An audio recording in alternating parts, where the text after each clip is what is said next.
can only speak for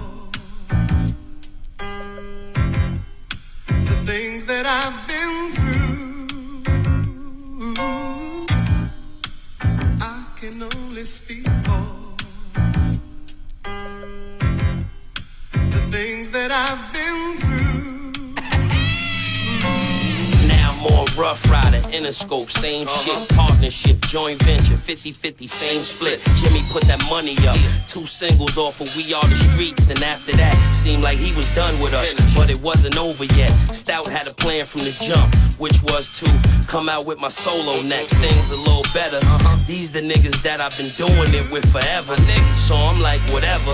First album dropped, the promotion was hella. Every stage I rocked, the performance was stellar. Had the whole world ready to ride or die